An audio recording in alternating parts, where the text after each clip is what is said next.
Good morning everyone. আশা করি ভোলানাথের কৃপাতে তোমরা সবাই ভীষণ ভালো আছো, আমরাও ভীষণ ভালো আছি। তো দেখো, আমি যাচ্ছি আমার দিদির বাড়িতে। এটা আসলে অনেক দিন আগের ব্লগ। আর তখন আমি ছিলাম আমার মায়ের কাছে। তো সেখান থেকে আমি আমার ছদ্দি বাড়িতে গেছিলাম। ছদ্দি আমার বড় জেঠুর মেয়ে। তো ঘুরতে গেছিলাম, কিন্তু ব্লগগুলো না শেয়ার করা হয়নি। ভিডিও বানিয়ে রেখেছিলাম, ওই এডিটিংয়ের অভাবে শেয়ার করা হয়নি। তো এই তো আমার ছদ্দি আমাদের সঙ্গে রান্না করছিল। তো আমি এসে ড্রেস চেঞ্জ করে ওর ভিডিও নিয়ে নিচ্ছিলাম। আর এদিকে আরভিকে দেখো, ও এসেই দিদির সব জিনিস নিয়ে খেলতে বসে গেছে। আর আমি এসছি মায়ের সাথে, মা, আমি আর আরভি এসছি। তো তারপরে আমরা খাওয়া দাওয়া করে আরভির আধার কার্ডের কিছু কাজ ছিল, সেটা করতে চলে গেছিলাম জামাইবাবু, আমি আর আরভি মিলে। তো আধার কার্ডের কাজ হয়ে যাওয়ার পর ভাবলাম যে একটু রাজবাড়ি ঘুরে আসি। বাট রাজবাড়িতে এসে দেখি সেদিন বন্ধ ছিল। তাই রাজবাড়ির সামনেই বসেছিলাম। আরভির ভীষণ রাজবাড়িতে ঢোকার ইচ্ছে ছিল, বাট ও যাওয়া হলো না, ওর দুর্ভাগ্য। যাই হোক, এর পরের বার যখন যাব তখন নিয়ে যাব। তো এখানেই আমরা বসেছিলাম। আরভিও এখানে মজা করছিল, একটু খেলছিল। তো দেখো, ভেবেছে ফটো নিচ্ছি, তো সেই জন্য পুরো পোজ দিচ্ছে। আমার ড্রামা কুইন, মানে সব কিছু তোকে পোজ দিতেই হবে। তো অনেকেই এসেছিল এরকম, রাজবাড়িতে এসে এসে ঘুরে যাচ্ছিল, কারণ গেট বন্ধ ছিল বলে ঢুকতে পারছিল না। আর এটা হচ্ছে কোচবিহার রাজবাড়ি। আর এটা হচ্ছে পরের দিন সকাল। সেদিন আর ভিডিও নেওয়া হয়নি। বুঝতেই পারো, 1 বছর পর যাই, গল্পে এতটাই মশগুল ছিলাম যে আর ভিডিও নেওয়ার কথা ভুলেই গেছিলাম। তবে এটা হচ্ছে ছদ্দির বাগান, যেটা দেখেই তোমাদের ভিডিও দেখা সার্থক হবে। বাগানে এত ফুল, এত ফুল। আর তোমরা তো দেখেছই আমার গাছের লোভ ভীষণ, আর কিছু লোভ থাকুক চাই না থাকুক। তো ছদ্দির এই বাগানেই আমি প্রায় আধা সময় কাটিয়ে নিয়েছিলাম। আর এত সুন্দর টমেটো হয়েছে। আমার জামাইবাবু এগুলো সব করে, খুব সুন্দর যত্ন করে। তো দিদি জামাইবাবু দুজনে মিলে বাগানের যত্ন করে। বাগান ভরে ফুল আর ফল। আর এটা হচ্ছে বেলি ফুল। তো বাগানে এসে আমরা প্রায় সময় এখানে সময় কাটাচ্ছিলাম। আমি, মা, আরভি। কিছুক্ষণ পর পর আমি বাগানে চলে আসছিলাম। আর দেখো, এটা হচ্ছে মিষ্টি কুমড়ো গাছ, আর চারদিকে শুধু ফুলের গাছ। আর এই ফুলটা কি জানি না, নয়নতারার মতন গাছটা, কিন্তু ফুলের কালারটা এত সুন্দর আর ফুলটাও এত সুন্দর। এরপরে এই বাগান দেখে আমি আর লোভ সামলাতে পেলাম না, তাই চলে এলাম বীজ চুরি করতে। তো আমি সবগুলো গাছের থেকে যেগুলো বীজ বেরিয়েছিল, শুকিয়ে গেছিল, তো সেগুলো আমি নিয়ে নিচ্ছিলাম। তারপরে দিদির পাশে দিদির কাকা শ্বশুরের বাড়ি ছিল, সেখান থেকেও কিছু বীজ কালেক্ট করেছি, সেগুলো সব নিয়ে এসেছি আমি ব্যাঙ্গালোরে। আর সেগুলো অনেকগুলো ছড়িয়েও দিয়েছি, অনেকগুলো থেকে গাছও হয়েছে।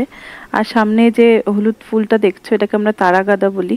তো সেইটারও গাছ নিয়ে, বীজ নিয়ে এসেছি। তো সেটার বীজের থেকেও গাছ হয়েছে ছোট ছোট, সেটাও তোমাদের সঙ্গে শেয়ার করব কোনো এক সময়। তো আমি এখান থেকে এভাবে বীজগুলো নিয়ে নিই, তারপর নিয়ে ঘরে নিয়ে গিয়ে তারপর সেগুলো যত্ন করে রেখে আবার এতদূর বয়েও নিয়ে এসেছি।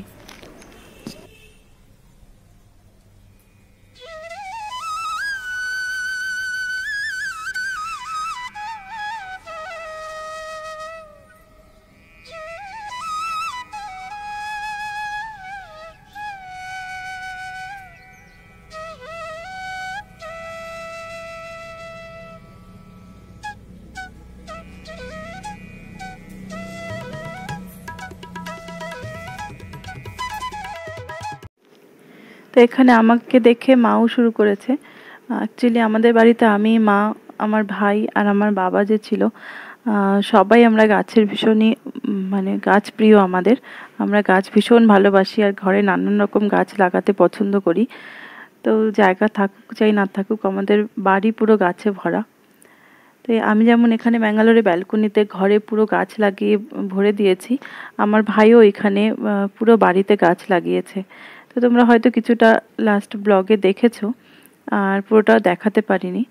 তারপর চলে এলাম দেখো সকালের খাবার খেতে। আর আরভিকে জিজ্ঞেস করেছিল, দিদি তুই কি খাবি? তো বলেছিল মিঠি ভাত আর লুচি। মিঠি ভাত মানে এই তো পায়েস। তো আর এদিকে আরভি খাচ্ছে, আর দিদি এদিকে দুপুরের খাবারের জন্য রেডি করছে। কেন কি আজ আমরা চলে যাব আরেক দিদির বাড়িতে। তো এখানে আলু সেদ্ধ করছে, ধোকার ডালনা করবে, আর সঙ্গে আমাদের জন্য লুচি বেলে নিচ্ছে। প্রথমে আরভি খেতে বসেছিল, তো আমরা বললাম পরে খাবো। আর তারপরে আরভি আর জামাইবাবু একসাথে খেতে বসেছিল। তো ওদের খাওয়া হয়ে গেলে পরে আমরা খেতে বসেছি। আর দিদির রান্না ভীষণই ভালো, আর দিদির কাজকর্মে ভীষণই পটু, আমার মতন না। তো যাই হোক, দেখো লুচিগুলো কি সুন্দর ফুলে উঠছে। এখন ভিডিও এডিট করতে করতে আমার লোভ লেগে যাচ্ছে লুচি দেখে।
এদিকে আরভির দিদির বাড়ির গেটটা এত ভালো লেগেছে, ও বারবার গেটে এসছিল আর গেটটা খুলছিল আর বন্ধ করছিল।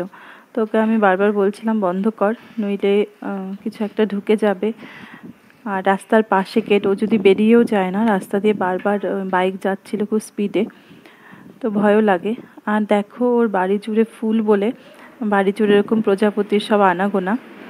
তো তোমাদের আগেও দেখালাম কি সুন্দর একটা সাদা প্রজাপতি। তো এবার আমাদের ঘোরা হয়ে গেল। আরভিকে একটু বকা দিয়েই ঘরে নিয়ে যাচ্ছি, ও কিছুতেই ঘরে ঢুকতে চায় না, পুরো দিনটা প্রায় বাগানেই ছিল। আর এবার দেখো দিদির এদিকে ধোকা রেডি হয়ে গেছে, এগুলো এবার রান্না করবে। ভীষণই টেস্টি হয়েছিল রান্নাটা। আর এইদিকে হচ্ছে আমার সব থেকে পছন্দের কচু, কচু না কচুর ডাঁটা কি কচুর শাক কিছু একটা বলে। তো আমাদের খাওয়া দাওয়া হয়ে গেছে, এবার আমরা বিকেলে রেডি হয়ে গেছি। এবার আমরা যাচ্ছি ফুলদি বাড়ি। ছর্দি প্রথমে আমাদের সঙ্গে যায় না, ছর্দি পরে যায়, ছর্দির কিছু একটা কাজ ছিল, তো সেই জন্য আমরা বেরিয়ে যাচ্ছি। এই ব্যাগ আমি বাইরে রেখে দিয়েছিলাম। আর এই ঘরটা হচ্ছে ওদের পুরনো ঘর, অনেক আগের ঘর, ওরা ভেতরে ঘর করেছে। তোমাদেরকে পুরো বাড়িটা শেয়ার করা হলো না, যাই হোক নেক্সট টাইম যখন যাব তখন অবশ্যই পুরো বাড়িটা শেয়ার করব। আর এবার টোটোর জন্য দাঁড়িয়ে আছি, টোটো করে আমরা যাব ফুলদি বাড়িতে। সেখানে গিয়ে সেই রাতটা ছিলাম আমরা, পরদিন দুপুরের দিকে খাওয়া দাওয়া করে আমরা ঘরে চলে এসেছিলাম। তো চলো এবার ফুলদি বাড়িতে যাই। চারদিকে টাটা করতে করতে বেরিয়ে পড়লাম। তো আজকের ব্লগটা আমি এখানেই শেষ করছি। আশা করছি তোমাদের ব্লগটা ভালো লাগবে। তোমরা সবাই সুস্থ থেকো, ভালো থেকো, আনন্দে থেকো। টাটা।